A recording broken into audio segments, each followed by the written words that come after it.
Assalamualaikum warahmatullahi wabarakatuh. Perkenalkan, nama saya Rabi Ahmad Ghanisat Moko dengan NPM C1C023073. Di sini saya akan menjelaskan materi kuliah mata kuliah akuntansi keuangan lanjutan 1 untuk bab 6 dengan judul transaksi entitas induk dan entitas anak aset tetap. Langsung saja kita mulai. Transaksi entitas induk dan anak aset tetap. Dalam kelompok usaha yang terdiri dari entitas induk dan entitas anak, seringkali terjadi berbagai transaksi antar perusahaan di dalam satu grup. Salah satu jenis transaksi yang umum dilakukan adalah penjualan aset tetap.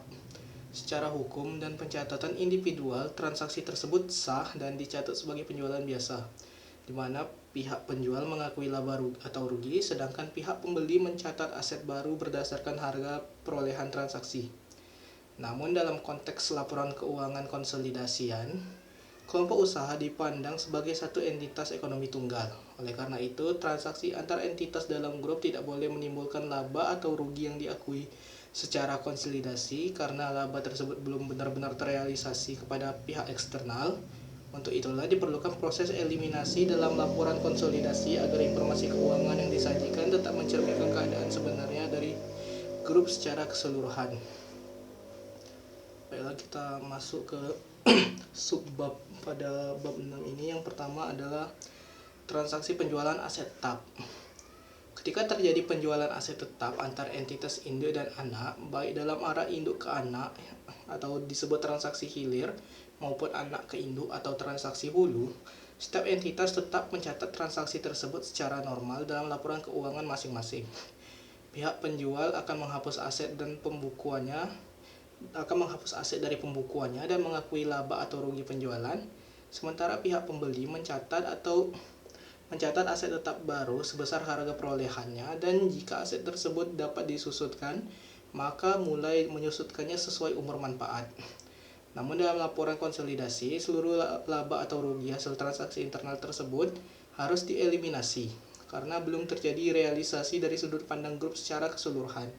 Selain itu, jika aset tetap yang dijual termasuk yang disusutkan, maka juga perlu dilakukan penyesuaian beban penyusutan agar mencerminkan nilai buku aset sebelum transaksi terjadi.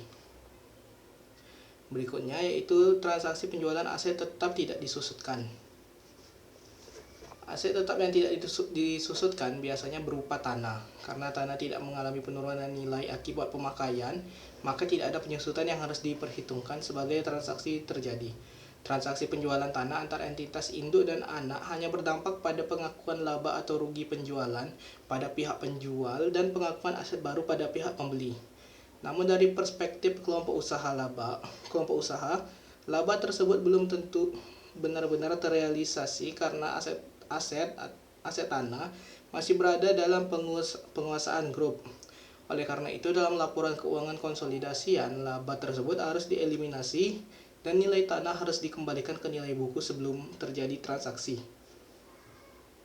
Berikutnya, transaksi hulu, aset tetap tidak disusutkan, di mana transaksi hulu terjadi ketika entitas anak menjual tanah kepada entitas induk. Dalam pembukuannya, entitas anak mengakui laba atau rugi penjualan tanah tergantung pada selisih antara harga jual dengan nilai buku tanah. Laba tersebut akan menambah lagi laba rugi tahun berjalan anak yang pada akhirnya akan meningkatkan laba di tahan anak. Namun dari sudut pandang grup, laba ini belum terrealisasi karena tanah masih dimiliki oleh kelompok usaha secara keseluruhan. Oleh sebab itu, pada saat penyusunan laporan keuangan konsolidasian, laba penjualan tersebut harus dieliminasi. Langkah-langkah eliminasinya dilakukan dengan: pertama, menghapus laba penjualan tanah yang diakui oleh entitas anak. Kedua, mengembalikan nilai tanah ke nilai buku semula sebelum terjadi transaksi. Yang ketiga, menyesuaikan laba di tahan anak karena laba tersebut bersumber dari entitas anak sebagai penjual. Dengan demikian, dalam laporan keuangan konsolidasian, nilai tanah akan tetap disajikan sebesar nilai perolehan aslinya, dan laba grup tidak terpengaruh oleh transaksi internal ini. Berikutnya, transaksi hilir, aset tetap tidak disusutkan. Transaksi hilir terjadi ketika entitas induk menjual tanahnya kepada entitas anak. Entitas induk akan mengakui laba atau rugi penjualan tanah dalam laporan laba rugi, dan entitas anak akan mencatat tanah sebagai aset tetap baru sebesar harga perolehan berdasarkan transaksi tersebut. Namun karena tersebut masih dimiliki oleh grup, laba yang diakui induk belum terrealisasi secara konsolidasional. Oleh karena itu, dalam proses konsolidasi perlu dilakukan eliminasi dengan pertama menghapus laba penjualan tanah yang dicatat oleh induk. Yang kedua, mengembalikan nilai tanah dalam laporan konsolidasian ke nilai buku sebelum transaksi. Yang ketiga, menyesuaikan laba induk karena laba penjualan berasal dari induk sebagai penjual. Baik dalam transaksi hulu maupun hilir, untuk aset tetap tidak disusutkan, eliminasi dilakukan untuk memastikan laporan keuangan konsolidasi tetap menggambarkan posisi aset dan laba grup yang sesungguhnya tanpa pengaruh dari transaksi internal yang belum terrealisasi. Berikutnya adalah transaksi penjualan aset tetap disusutkan. Berbeda dengan tanah, aset tetap seperti bangunan, mesin, kendaraan, dan peralatan adalah aset yang mengalami penyusutan karena digunakan dalam operasi perusahaan. Transaksi penjualan aset tetap jenis ini antar entitas induk dan anak lebih kompleks karena tidak hanya memunculkan laba atau rugi penjualan, tetapi juga mempengaruhi perhitungan beban penyusutan pada periode-periode setelah transaksi. Ketika aset tetap yang disusutkan dijual antar entitas, pihak pembeli akan mencatat pada harga perolehan baru dan menyusutkannya berdasarkan nilai tersebut. Akibatnya, beban penyusutan yang muncul di laporan keuangan pihak pembeli akan berbeda dari beban penyusutan yang seharusnya diakui oleh kelompok usaha jika transaksi tidak terjadi. Oleh karena itu, selain menghapus laba penjualan aset, dalam laporan konsolidasi juga perlu dilakukan penyesuaian aset beban dan akumulasi penyusutan. Untuk transaksi hulu, aset tetap disusutkan. Dalam transaksi hulunya, entitas anak menjual aset tetap kepada induk. Anak mengakui laba atau rugi penjualan aset tetap dilaporkan di laporan laba rugi, sementara induk mencatat aset tersebut dengan harga perolehan baru atau harga beli dari anak dan mulai menyusutkannya. Dari perspektif kelompok usaha, laba tersebut belum terrealisasi karena aset tetap masih dimiliki dalam grup. Selain itu, penyusutan yang dilakukan oleh induk berdasarkan nilai baru menyebabkan perbedaan beban penyusutan dibandingkan dengan nilai aset sebelum transaksi. Oleh sebab itu, dalam laporan konsolidasi dilakukan dua langkah eliminasi. Yang pertama, eliminasi laba penjualan aset tetap.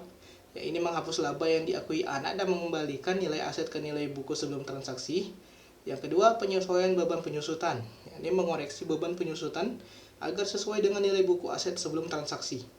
Koreksi laba diarahkan pada laba ditahan anak karena laba tersebut berasal dari penjualan yang dilakukan oleh anak perusahaan. Koreksi penyusutan dilakukan pada akun beban penyusutan dan akumulasi penyusutan agar laporan konsolidasi mencerminkan kondisi sebenarnya. Untuk transaksi hilir, aset tetap disusutkan. Dalam transaksi ini, entitas induk menjual aset tetap yang disusutkan kepada entitas anak. Entitas induk mencatat laba atau rugi penjualan, sedangkan entitas anak mencatat aset tetap dengan harga perolehannya yang baru dan mulai menyusutkannya. Namun dari sudut pandang grup, laba tersebut belum terrealisasi karena aset tetap masih berada dalam kelompok usaha. Dalam laporan konsolidasi, eliminasi dilakukan dengan 3 tahap. Yang pertama, menghapus laba penjualan aset tetap yang diakui induk. Yang kedua, mengembalikan nilai aset tetap ke nilai buku yang semula sebelum transaksi. Yang ketiga, menyesuaikan beban penyusutan dan akumulasi penyusutan agar beban yang diakui dalam laporan konsolidasi sesuai dengan nilai buku aset sebelum terjadi transaksi. Koreksi laba diarahkan pada laba induk karena laba penjualan berasal dari induk perusahaan sebagai penjual. Dengan langkah ini, laporan keuangan konsolidasian akan tetap menyajikan informasi keuangan yang menggambarkan kinerja ekonomi grup secara realistis tanpa distorsi dari transaksi internal. Demikianlah penjelasan dari saya mengenai bab 6, transaksi entitas induk dan entitas anak terhadap aset tetap. Lebih dan kurang saya mohon maaf. Saya akhiri. Wassalamualaikum warahmatullahi wabarakatuh.